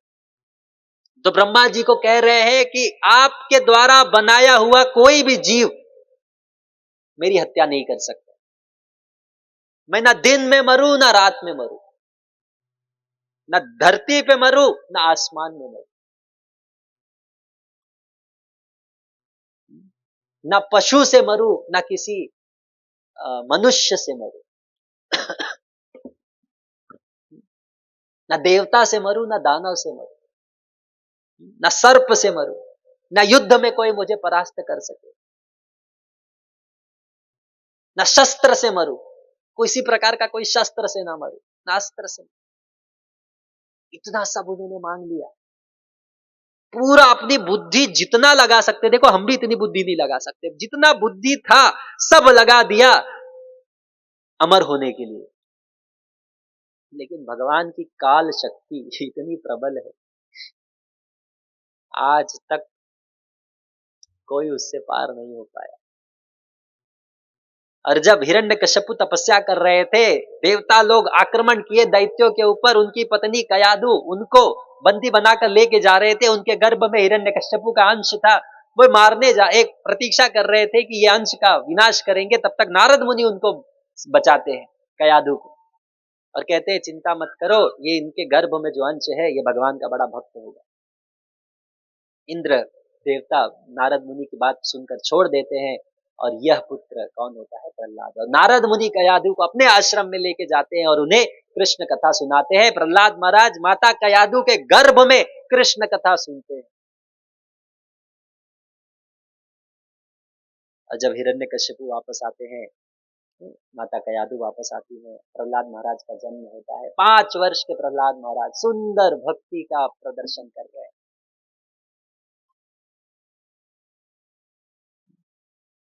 तो प्रहलाद महाराज को, छोटे से प्रहलाद जी है, हिरण्यकश्यपु सबसे शक्तिशाली है, सब जगह पूरा लोक उन्होंने पराजित कर दिया, इंद्र के आसन, इंद्र को भगा दिया, सारे देवताओं को पराजित कर दिया, स्वर्ग में वो विराजमान थे। इतना उनकी शक्ति थी, ब्रह्मा विष्णु और शिव ये 3 देव भगवान को छोड़कर सारे देवता हिरण्यकश्यपु की सेवा करते थे।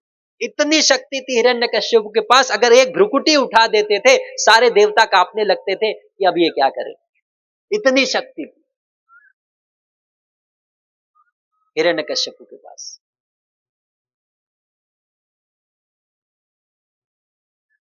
अब ये हिरण्यकश्यपु अपने पुत्र प्रहलाद को शुक्राचार्य के जो पुत्र है षंडमर्क, उनके गुरुकुल में भेजते, जाओ कुछ सीख कर आओ। और देखो बहुत सुंदर प्रसंग है, प्रहलाद महाराज को बुलाते हैं और वो पूछते हैं प्रहलाद महाराज को, सब लोग ध्यान से सुनो, बड़ा सुंदर श्लोक है।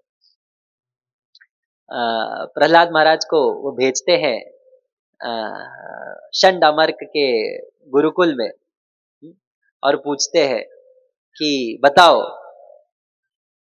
तुमने क्या सीखा। ठीक है, अब प्रहलाद महाराज उनको कह रहे हैं, एक सेकंड,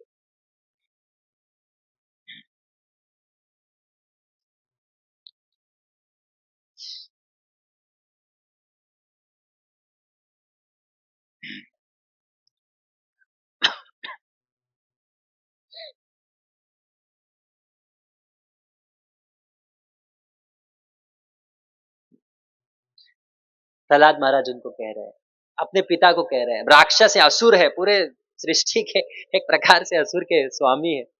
प्रहलाद महाराज उनको क्या कह रहे हैं, तत्साधु मन्ये सुरवर्य देहिना सदा समुद्विग्न धियाम सद्ग्रहा हित्वात्मपातं गृहमन्धकूपं वनं गतो यत् हरिमाश्रयेत। अब वो कह रहे हैं, अपने पिता को कह रहे हैं, तत्साधु मन्ये सुरवर्य देहिनाम सदा समुद्विग्न धियाम सद्ग्रहात्। अरे इस संसार के भोग विलास में जो पड़े हुए हैं वे सदा चिंतित रहते हैं, दुखी रहते हैं। हे पिता, हे असुर के राजा, ये संसार को छोड़ो, वृंदावन जाओ, भगवान हरि के भजन करो। अब हिरण्यकश्यपु के जीवन में सर्वश्रेष्ठ शत्रु कौन है? भगवान विष्णु। उनका पुत्र कह रहे हैं, क्या कर रहे हो, सदा चिंता में डूबे हुए हो, जाओ वन में जाओ, वनम गतो यद हरिमाश्रयेत, वन में जाओ, भगवान का भजन करो। पहली बार सुने, उन्होंने कहा छोटा बालक है, जाने दो। पुनः उनके शिक्षकों के पास भेजा, बोले अरे इनको सिखाओ, ये भटक गया है। प्रहलाद महाराज को वापस ले जाते हैं, फिर से सिखाते हैं, सब कुछ अच्छे से सिखाते हैं। वापस उनके पास भेजा जाता है, हिरण्यकशिपु के पास भेजा जाता है वापस। अब हिरण्यकशिपु बताते हैं, बताओ सर्वश्रेष्ठ ज्ञान क्या है, क्या सीखा? अब प्रहलाद महाराज दूसरी बार हिरण्यकश्यप को कहते हैं, श्रवणम कीर्तनम विष्णु स्मरणम पाद सेवनम अर्चनम वंदनम दास्यम साख्यम आत्म निवेदनम। अरे जीवन का उद्देश्य क्या है? भगवान का स्मरण करो, ये नवविधा भक्ति करो, कीर्तन करो, भगवान के चरणों की सेवा करो, अर्चनम भगवान की विग्रहों की सेवा करो, दास्यम दास भाव में, समर्पण भाव में।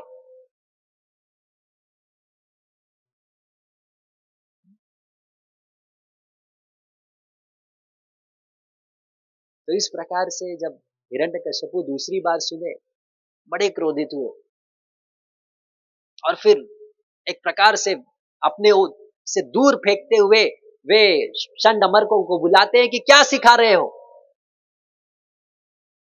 ये गलत बात क्यों सिखा रहे हो? और फिर वो भला बुरा कहते हैं शुक्राचार्य के पुत्रों को। वो बोलते हैं भैया हम नहीं सिखा रहे हैं, ये खुद ही सीखा हुआ है। अब ये कब सीखे थे? नारद मुनि से सीखे थे, गर्भ में।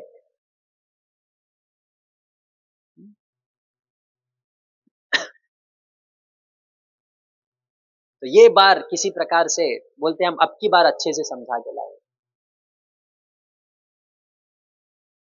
एकदम क्रोधित हो जाते हैं। और हिरण्यकश्यपु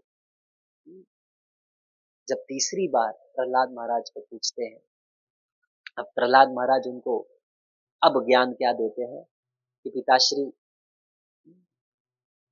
बहुत सुंदर रूप से कहते हैं, नैषाम मतिस्तावदुरुक्रमांग्रिम स्पर्शत्यनर्थापगमो यदर्थ महीयसां पादरजोभिषेकम निष्किंचनानाम न वृणीत यावत्। कहते हैं कि भगवान की भक्ति कैसे जन्मेगी? जब आप भगवान के भक्तों के चरणों के धूल से अभिषेक करोगे, तब भगवान की भक्ति मिलेगी, वरना इस संसार में भटकते रहोगे।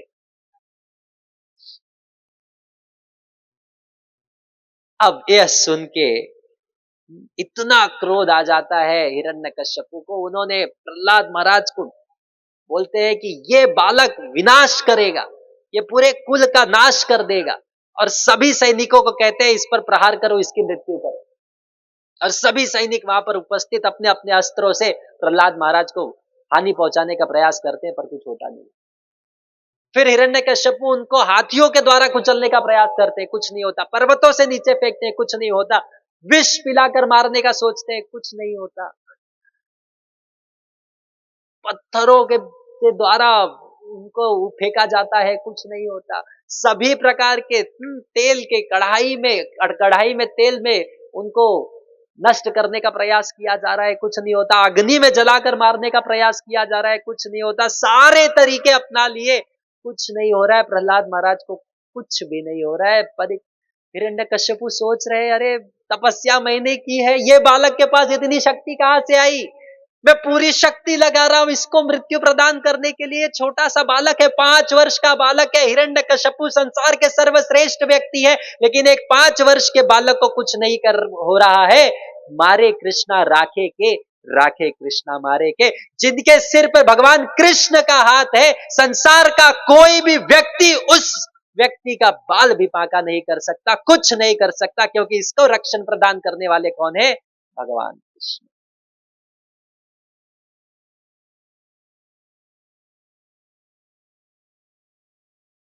अर्जुन के समक्ष युद्ध भूमि में महान महान योद्धा थे, महान अस्त्रों के द्वारा उन पर प्रहार किया गया, लेकिन अर्जुन को कभी कुछ हुआ नहीं।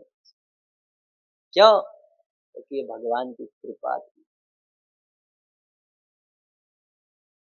इसीलिए भगवान का आश्रय ही सर्वश्रेष्ठ आश्रय है। धन संपत्ति पद प्रतिष्ठा क्षण भंगुर है, नष्ट हो जाएगा। ये शरीर ही नहीं रहेगा तो ये पद प्रतिष्ठा नाम कहां से रहेगा? रहेगा तो क्या? भगवान का नाम स्मरण कितना किया, भगवान का आश्रय कितना लिया।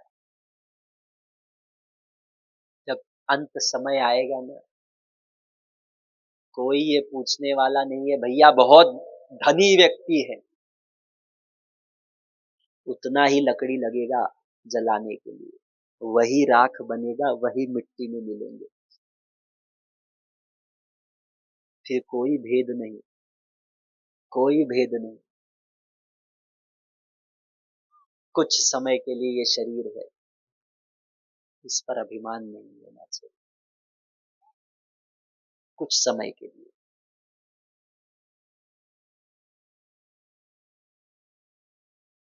और जब हिरण्यकश्यपु परेशान हो गए, प्रहलाद महाराज को पूछ रहे हैं, हम ये कथा में समाप्त करेंगे, प्रहलाद महाराज को पूछ रहे भैया ये शक्ति तुम्हें आती कहां से है?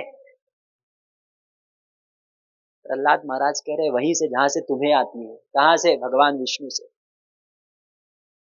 वही सब शक्ति के स्वामी है, वही प्रत्येक जीव का पालन पोषण करते हैं, सृष्टि का संचार करते हैं। हिरण्यकश्यप क्रोधित हुए, तलवार लेकर आए, बोले आज मैं तुम्हारा वध करूंगा, देखता हूं तुम्हारे भगवान तुम्हारा रक्षण करते हैं कि नहीं। ये क्रोध में आके और बोलते हैं यदि तुम्हारे भगवान वास्तव में है तो वो मेरे समक्ष क्यों नहीं आते? क्या वे इस खंबे में है? प्रहलाद महाराज कहते हैं हाँ है।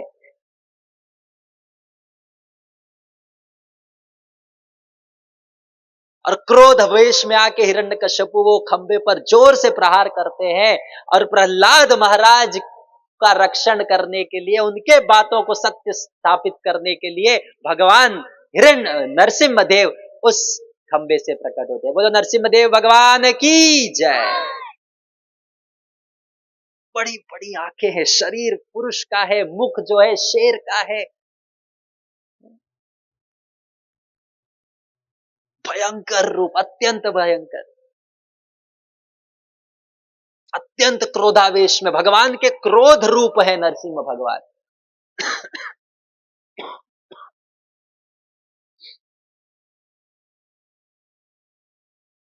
और फिर हिरण्यकश्यपु देखे तो समझ ही नहीं पाई ये कौन है, और सोचे कि मरे मुझे तो कोई परास्त नहीं कर सकता। वो पूरे तैयार थे युद्ध करने के लिए। हिरण्य नरसिंह भगवान उनके साथ कुछ देर खेले, जैसे सर्प चूहा के साथ खेलता है, गरुड़ जी सर्प के साथ खेलते, कुछ देर खेले, और उसके पश्चात समय आने पर हिरण्यकश्यप को लिया। संध्या का समय हो गया था, अपने गोद में बिठाया, और जो जो वरदान मांगा था, ना दिन में रात में, संध्या के समय, ना धरती पे ना आसमान में, भगवान के गोद में। न पुरुष से और ना ही पशु से, नरसिंह रूप भगवान के अलग ही थे। ना पुरुष थे ना पशु थे। ब्रह्मा जी के बनाए हुए कोई भी जीव से नहीं, भगवान विष्णु तो स्वयं ब्रह्मा जी को बनाते उनके द्वारा थोड़ी बनाए गए। ना घर के अंदर ना घर के बाहर, ना अस्त्र से ना शस्त्र से। भगवान ने क्या किया? अपना नाखून प्रयोग किया, और फिर अपने नाखून से क्या किए? हिरण्यकश्यपु के पेट को चीर दिया क्रोध वेश में सभी के समक्ष, और हिरण्यकश्यपु को वध हो गया। बोलो नरसिम्हदेव भगवान की। और सभी के समक्ष क्या किए? इतने क्रोध अवस्था में थे भगवान, उनके अतड़ियों को लेकर अपने गले में पहन लेते हैं माला के स्वरूप में, और इतना भयंकर, इतना क्रोध रूप आज तक किसी ने नहीं देखा। सारे देवी देवता वहां पर उपस्थित थे, स्तुति करने लगे, प्रार्थनाएं अर्पण करने लगे। अब हिरण्यकश्यपु तो वध हो गया, सब देवी देवता प्रसन्न हो गए, पुष्पों की वर्षा होने लगी, लेकिन भगवान नरसिम्हा भगवान इतने क्रोधित है, इन्हें कौन शांत करेगा। सब देवता घबरा रहे थे। ब्रह्मा जी, सब देवता लक्ष्मी जी को बोलते हैं आप जाके अपने पति को संभालिए। तो बोले ये रूप तो मैंने भी नहीं देखा आज तक, मुझे भी डर लग रहा है। माता लक्ष्मी नहीं गई। और फिर ब्रह्मा जी प्रहलाद को कहते हैं कि आपके लिए भगवान आए हैं, आपके रक्षण के लिए आप जाइए। प्रहलाद महाराज 5 वर्ष के बालक है, भगवान के ऊपर पूर्ण श्रद्धा है, गए, पैर पकड़कर लेट गए। और भगवान अपने छोटे से पुत्र, अपने छोटे से भक्त प्रहलाद महाराज को लेते हैं। उनका क्रोध शांत हो जाता है और उनके सिर पर अपना हाथ रखते हैं। बहुत अद्भुत ये लीला है। उनके सिर पर अपना हाथ रखते हैं, उनका सारा जो हृदय का दोष है, कल्मश है, नष्ट हो जाता है। और प्रहलाद महाराज नरसिंह भगवान की बहुत सुंदर अद्भुत स्तुति करते हैं। अब हमारे पास उतना समय नहीं है वो लीलाएं चर्चा करें, किंतु नरसिंह भगवान फिर प्रहलाद महाराज को कहते हैं कि मांगो, कुछ वर मांगो, मैं कुछ देना चाहता हूं। प्रहलाद महाराज बहुत सुंदर रूप से कहते हैं, भगवान मैंने आपकी भक्ति किसी प्रकार का कोई धन प्राप्त करने के लिए नहीं की। अगर कोई सेवक स्वामी के सेवा करता है कुछ इच्छा से, तो वो सेवक नहीं है। मैं व्यापारी नहीं हूं, मैं आपका भक्त हूं। मैं आपकी भक्ति करता हूं, सेवा करता हूं, आपसे कुछ मांगने के लिए नहीं, बस आपके प्रति प्रेम मांगने के लिए। देखो भक्ति क्यों श्रेष्ठ है, भक्त क्यों श्रेष्ठ होता है, क्योंकि वो भगवान की भक्ति करता है, नाम जप करता है, भगवान की सेवा करता है। बदले में भगवान बोलते हैं क्या चाहिए, बोलता है मुझे कुछ नहीं चाहिए, केवल आपका प्रेम चाहिए, आपकी भक्ति चाहिए, मुझे और कुछ नहीं चाहिए। इसीलिए वैष्णव सर्वश्रेष्ठ है।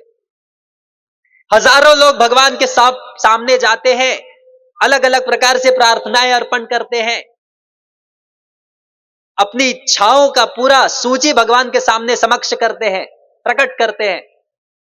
ये चाहिए भगवान, ये चाहिए भगवान, ये चाहिए भगवान, ये चाहिए भगवान, सबकी इच्छाओं को पूरा कर रहे। तब तक एक व्यक्ति अचानक से भगवान के समक्ष आता है और बोलता है भगवान आपको क्या चाहिए, मैं आपको कुछ देना चाहता हूं। भगवान बोलते हैं अरे ये कौन है, पूरा संसार मेरे पास आता है मांगने के लिए, ये आ रहा है मुझे देने के लिए, ये कौन है। ये होता है वैष्णव, ये होता है भक्त। पूरा संसार भगवान के पास जाता है कुछ मांगने के लिए, भक्त भगवान के पास जाता है देने के लिए। भगवान मैं आपकी सेवा करना चाहता हूं, अपना हृदय आपको देना चाहता हूं। इसीलिए वैष्णव सर्वश्रेष्ठ होता है, उससे श्रेष्ठ और कोई नहीं। और भगवान वैष्णव को वो स्थान प्रदान करते हैं, और इसीलिए प्रहलाद महाराज इतने श्रेष्ठ। लेकिन प्रहलाद महाराज एक चीज भगवान से मांगते, भगवान एक चीज मुझे प्रदान करो। क्या?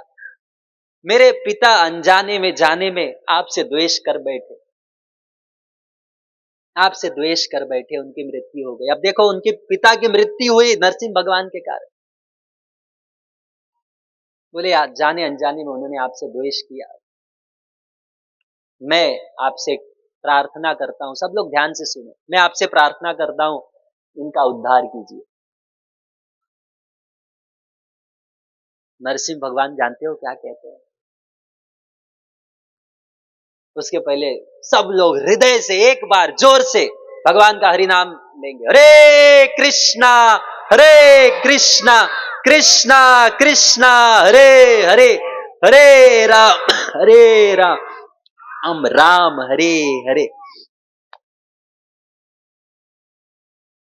नरसिंह भगवान कहते अरे प्रहलाद, आप अपने पिता की बात करते हो, आपके भक्ति के कारण आपकी 21 पीढ़ी का उद्धार हो चुका है। क्योंकि आपने भक्ति किया है, आपके 21 पीढ़ी का उद्धार किया है, हो चुका है। इसलिए घर में अगर एक व्यक्ति भी भगवान का भक्त बन जाता है, सबका उद्धार होता है। इसीलिए कोई भी भक्ति करता हो उसको प्रेरणा प्रदान करो, उसको प्रेरित करो। तो ये है 7वां स्कंद। आज मेरी इच्छा थी 8वां स्कंद भी पूरा होने का, लेकिन नहीं हो पाया। आज हम यही पे कथा विराम करेंगे।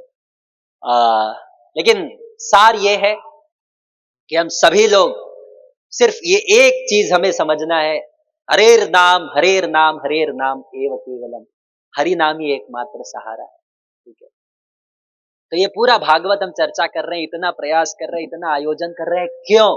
क्योंकि हम हरि नाम का आश्रय ले सके, हरि कथा की आश्रय ले सके। और इसके लिए थोड़ा धक्का लगता है, थोड़ा अपने आप को धक्का लगाना पड़ता है। अगर हमें वास्तव में अपने जीवन का उद्धार करना है तो हमें जीवन में कुछ संकल्प लेना होता है, कुछ तो प्रयास करना होता है, कुछ तो अपने जीवन को धक्का लगाना पड़ता है। ये नहीं सोचना है कि कल करेंगे, एक समय आएगा। इसलिए मैं एक बहुत सुंदर सब लोग को अवसर प्रदान कर रहा हूं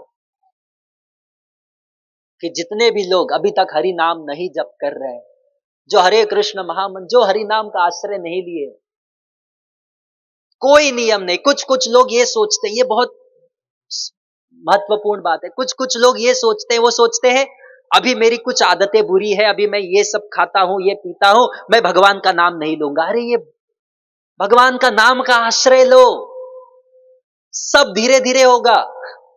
ये मत सोचो कि मैं एक दिन जब बिल्कुल सुधर जाऊंगा तब आश्रय लूंगा। नहीं, आज भगवान का नाम का आश्रय लो, भगवान आगे देखेंगे।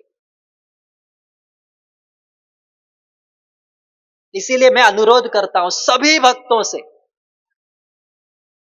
कि हमें एक मन, एक माला भगवान का हरे कृष्ण महामंत्र जप करना है। एक माला प्रतिदिन। जितने भी लोग यहां पर उपस्थित है, ये हम एक संकल्प लेंगे, प्रयास करेंगे कि एक माला हरे कृष्ण महामंत्र सुनना है। हफ्ते में 1 घंटा हमें कृष्ण कथा सुनना है।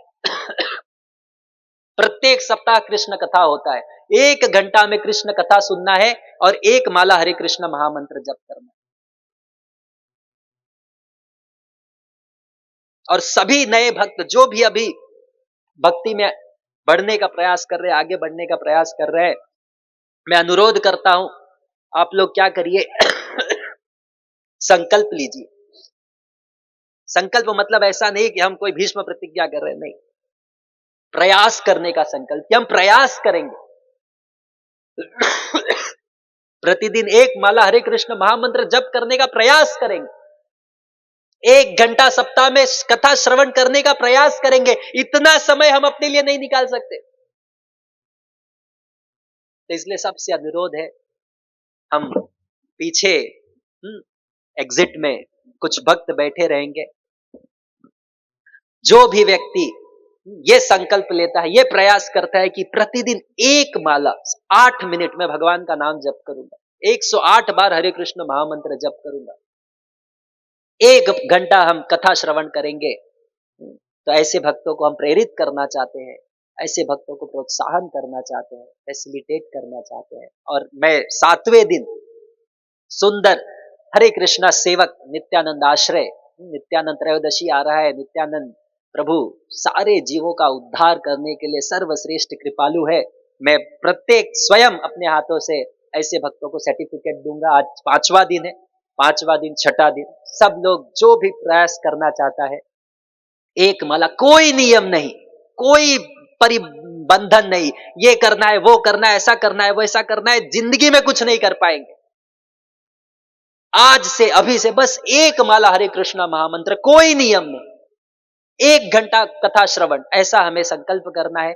व्यक्ति अपना नाम लिखाए और उस व्यक्ति के नाम का हम सर्टिफिकेट देंगे 7वें दिन हरे कृष्णा सेवक नित्यानंद आश्रय के रूप में। ये मेरा आप सबसे नम्र अनुरोध है। आप अपना नाम पीछे काउंटर्स रहेगा, उसमें लिखा सकते हैं। बहुत बहुत धन्यवाद। हरे कृष्णा। श्रीमद् भागवत की जय, श्रील प्रभुपाद की जय, अनंत कोटि वैष्णव वृंद की जय। हरे कृष्ण।